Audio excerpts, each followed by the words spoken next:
Yeah, I think this was a really good week for us, and the week actually started on Saturday, just because of the way we've been doing the schedule with the Thursday night game. Um, and we got into some game situation prep, I guess you would say, some of the stuff that you do in a game. And it was fun to see our players react to it and learn it. And obviously, we still got another week to get ready for our game, but this was really good for that and how you practice and how you prepare for it. So I was excited to see how we did there. It's a big picture question, but Arkansas football has traditionally had to kind of cycle up to the big years, and you were part of a cycle up when you were head coach. What goes into that? What are the elements to cycle up and be competitive? Yeah, I mean, I think it's a little bit different now than there because then you were like, taking a lot of freshmen and growing them and a lot of development, a lot of patience. Now it's with that portal being open and everything like that, you got to do it much quicker. So I feel good about the way we've installed our offense, the guys that learned it in the spring and how well they did with it, and then what they did over the summer. I felt like we have some knowledge of it, or a lot of knowledge of it, coming into this fall.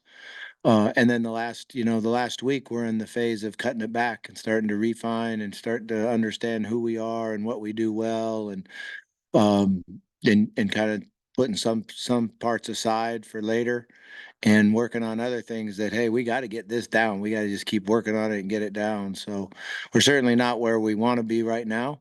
Um, but we continue to improve, and the players have great attitudes and are extremely hardworking. What's been the biggest surprise about the offense this fall compared to maybe where you guys left in the spring?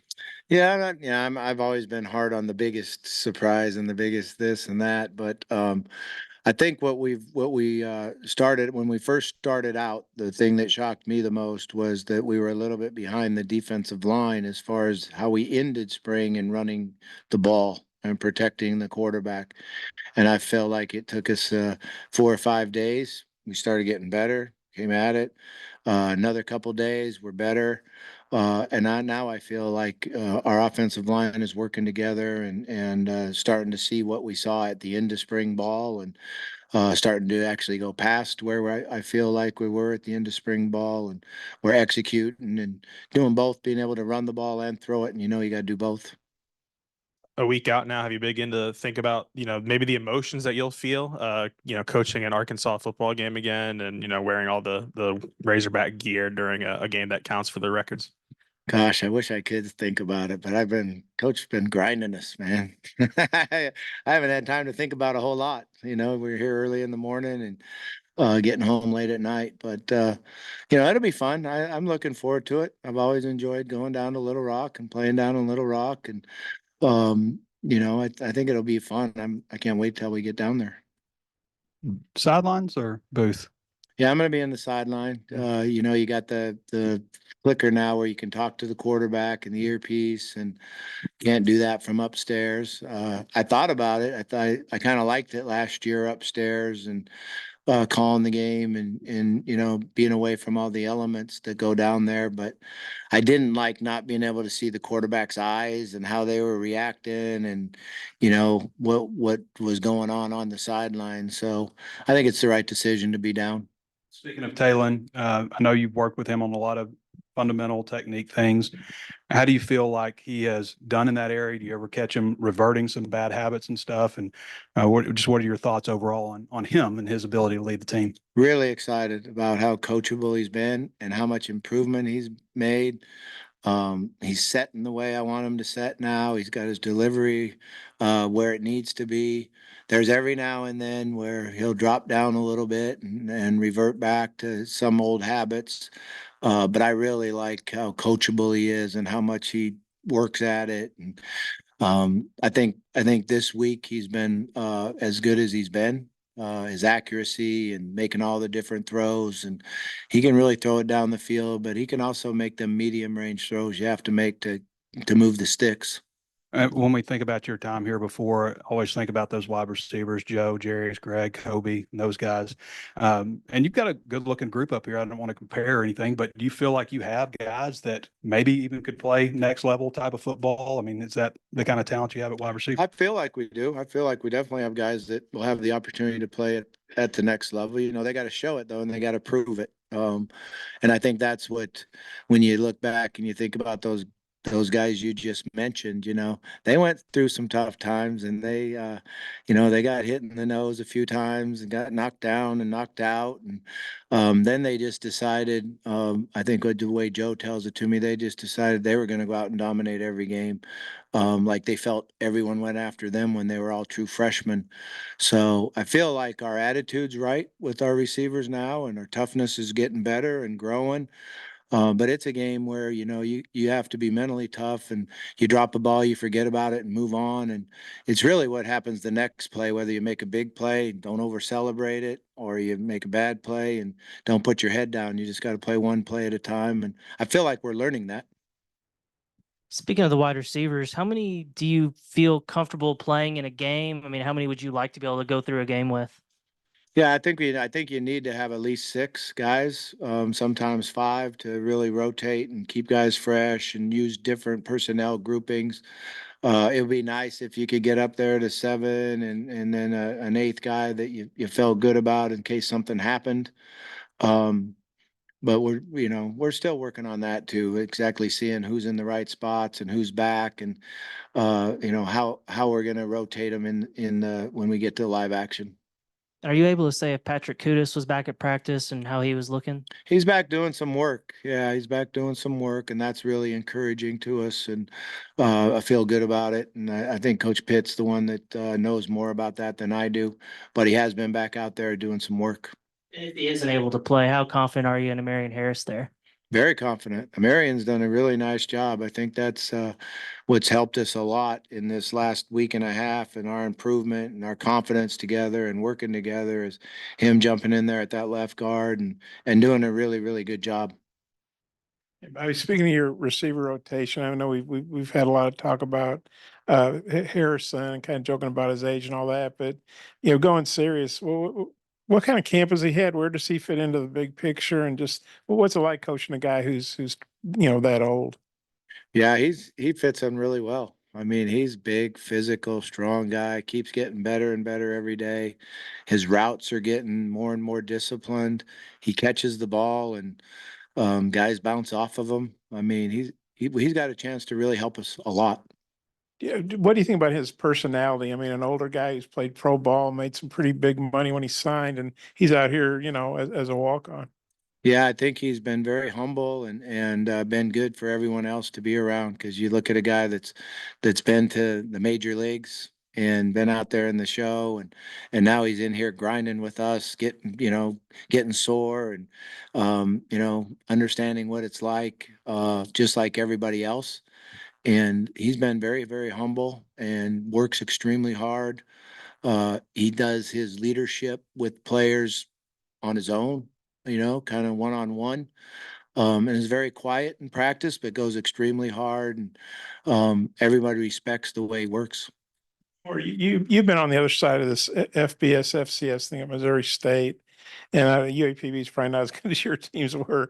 But what's the mindset when you're an FCS team and you're playing one of these big SEC or Big 12 teams like you guys did?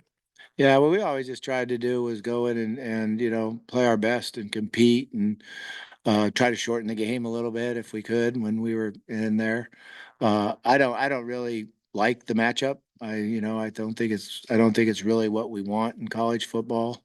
I've always felt like, the big conferences should just take money and give it to the FCS, and everybody play a more competitive schedule, and keep college football going. When Mark Rick used to come to all the head coaches meetings, he was the person that stood up for college football and at every level. And he had a lot of really good ideas how we could take care and keep college football going at all the different levels that there is, not just at that very, very top. So I think that you play those games in the FCS because you need it. And the one thing about it is football didn't get a lot of the money. It took care of all the other sports. So it's just a necessity for FCS. But they could fix it and just give them the money. Well, what was your assessment of the scrimmage last Thursday? Yeah, I walked off the field not very happy, and feeling like we didn't do as well as we needed to, and we didn't. But we did start out quickly with the first group. We didn't move the ball. We came back, had a 70-yard touchdown pass, went and moved it again, got down there to score again, kicked a field goal. The week before in the scrimmage, our two offense did a really nice job against the one defense, and didn't happen that way this time. We got dominated a little bit. Our threes didn't play as well as they need to, and the way they have been playing. But the ones continued to do a good job. We got in the situation part of it. I thought we were really sharp, actually. You guys are going to play Oklahoma State in week 2. You've been there. What's that like? And a Mike Gundy team. What do you think of them? Yeah, I mean it's a you don't want to talk about the game that we play 2 weeks from now, but having played them, they're going to be very, very well coached. They're going to play hard on defense, and they're physical defensive team. And I couldn't tell you one bit about their offense because I haven't even watched their offense. Talking a bit about Andreas Poshka, what kind of camp has he had? How has he looked, and how has he kind of adapted to his new surroundings? He's gotten a lot better. I'm really proud of him. He when he was here in the spring, he's a very likable, happy young man, but he needed to learn when it was serious and when you needed to get tougher and become a better player. And he's done that. He's learned what it's all about, the competitive spirit at this level, and what I need to do. He continues to improve. He can not only run block and pass protect, but he's catching the ball well now too. And one of the things we wanted to really emphasize with him was running after the catch, because in spring he didn't look good doing that. He went down way too easy, and but he's really improved on that also. I think in the first scrimmage he had a really big day, caught 3 passes in a row, scored on the last one, broke 3 or 4 tackles, and it gave him a lot of confidence. And he continues to improve. He'll be a part of our offense. Bobby, first game is Thursday night, and then you've got the 11 o'clock kickoff at Oklahoma State. Do you feel pretty good about the depth there at your team? I mean, I know at Taylor, you're not necessarily worried about numbers at quarterback, but otherwise, do you feel pretty good? Because it could be pretty hot at those games. You feel pretty good about the depth that you got to rotate in? Well, I feel good about our conditioning because we've been working hard at that, and since all summer long. Our strength staff has done an unbelievable job on the ability to gain strength and size and condition. It's probably the most running I've been around as far as the way we condition and the way we're practicing now. We're taking longer racks and going a little very, very intense, trying to make sure that we're in game playing condition. But you always worry early in the year when you get those hot, humid days, and depth does come into play. We've got to continue to improve on our depth, and especially in certain positions. The last scrimmage, they had 8 interceptions. I'm sorry if somebody asked this, but I didn't hear it. Do you feel like the interception issue's been solved pretty much? I mean, with 8, the last one, we don't know who threw them, but Yeah, you feel pretty good about that not being an issue going forward. we're working on it. I mean, we're still learning and developing and finding out what we can do at each quarterback. And we do know that tip balls get intercepted, and we've got to do a better job with that. But yeah, Talon had 2 interceptions. One was a tip ball. Could have been caught. Nice play by the defensive back that broke the play up, and then another guy made the catch. So and then Malachi, got a couple of picks against the one defense, which was unfortunate for him. He usually takes care of the ball pretty well. Coach, what is it about Lucas that makes him so good? I mean, he's not extremely big or anything. Is it just athleticism, speed, like mindset? What is it? Yeah, I mean, first of all, he's got great hand-eye coordination, his ability to adjust his body and make the catch. He's very good on his route running, and he's tough. He's a tough young man. He doesn't shy away from anything. I assume we're going to see a lot of 12 personnel. You mentioned Poshka, but Varkey's Gum seems like, I mean, he just looked kind of uncomfortable last year and just seems like he's in his element for some reason. Yeah, he's been up and down a little bit throughout the camp. You know, some of it is the being tough enough every play to concentrate and focus, but he can sure make a lot of plays for us. He can run and catch and do that. I've been real impressed with Washington. You know, I didn't get to know him at all in spring. He was hurt the entire time, and he's really a young man that's into it, really wants to be good, wants to learn the game and know everything about it. And he's got some size and strength to him that he'll definitely help us also. Coach, you mentioned the in-helmet communication a little bit earlier. For you, what have been the biggest benefits in implementing the new system? I think I'm still learning about it right now because, like the first couple of weeks, it really wasn't a lot of fun. It was a headache, doing all that and it shut this off, that shut that off. And then we're not the only ones that are having those type of problems because you have to be hooked up to two different things, one for the quarterback and then one for the staff. So there's some work to get done, and we need to be ready for probably not if it goes out in the game, but when it goes out. We need to be ready for it and be able to handle it when that happens. Yeah, kind of on that note, just what has been the biggest challenge in adjusting to that process and all the different Yeah. initiatives? I mean, there's a couple of them. One is, understanding the timing of when it clicks off. That's probably the biggest challenge, and really knowing that and how much you can give the quarterback or how much you can help the quarterback. And I don't feel like we've had that much experience on that because just the two scrimmages in the stadium is when it really clicks off. In practice, I just do it myself. Um, and then, the ability to focus and concentrate when the quarterback can't hear you, can't get it, and being able to stay calm, which I'm really good at. I'm really good at that. Addison Nichols was in here last week and raved about just kind of the freedom that you provide with checks along, I guess, the offensive line and the quarterback. Can you kind of explain why maybe offensive linemen like that freedom and why it's important for that to be a part of your offense? Addison, huh? He doesn't really figure it out yet. He's got the freedom to do exactly what we tell him to do. That's always the freedom we give the quarterback. But I've been impressed with our quarterbacks. They understand the run game, and that helps our offensive line a lot. And I've always felt like if you go into a game as a quarterback and you come out 100% in the run game, you grade out 100% in the run game. So in other words, we didn't run the ball into a bad play. We got out of a bad play into a good play. We have a great chance to win the game. So we've worked extremely hard at that. And for the line, it helps some, I guess, because they don't have to block every single look and they're anticipating. And we're telling them sometimes what's happening. Hey, we're telling you the nose is going to slant to the opposite A gap and certain communications that we have. So I imagine they like that. Coach, you mentioned before last time we talked to you, you're trying to find your identity on the offense. Do you think you're seeing it now, or are there still some elements that you're trying to find that identity?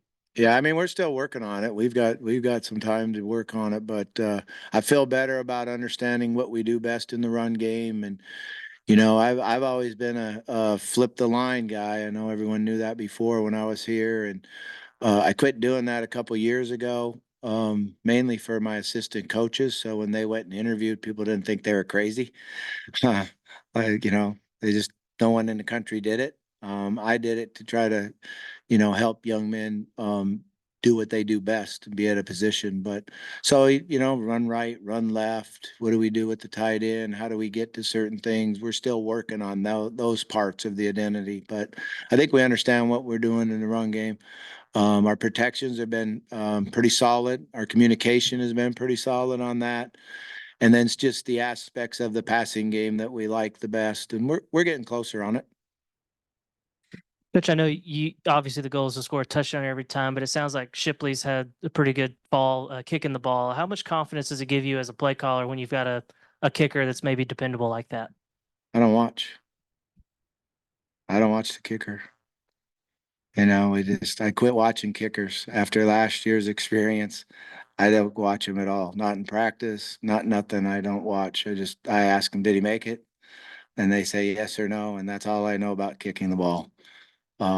I've been around some great kickers. Now we had the Lou Groza kicker winner at Louisville one year, and little Art Carmody.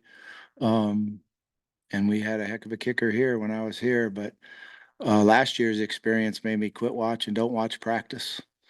And then hopefully they'll make it in the game. But I know this, when it's a 2-minute drive, we're going to go try to score a touchdown. So you have a little bit of superstition in you? No, none at all. Hey, the earpiece, the quarterback here, you were in the quarterbacks here, I assume when you were at Jacksonville. I Yeah, don't know, yeah. did you do it in Atlanta too? Is it pretty much the same thing then? It is, yeah, it's the same, pretty much the same exact operation. You know, you got a button that you push to put you live on the quarterback. It was a little bit different there because you didn't have another piece that you had to carry for your communication with the staff. It was all tied together. So feel like I weigh 30 pounds more when you put all that stuff on and pack around. And so it's a little different. Technology was better in 2001. Might have been. So, I mean, like, how does that gonna work? Like, you see you guys like getting to the line of scrimmage faster because you got up until 15 seconds before the snap, like talking to the quarterback about what you see out there. I mean, how's that going to be a benefit? And is it maybe a I big think one benefit of the for biggest first year? benefits that it'll have in college football today is huddling, and then the defense not knowing what's coming because I remember when the Houston Astros had that big deal about stealing signs. Well, that crap's been going on in college football for a long time and just as bad. And I think this gives you an advantage offensively by huddling and not having to signal anything. The quarterback hearing you, calling the play, communicating it to everybody, and then going out and having to play football. All right.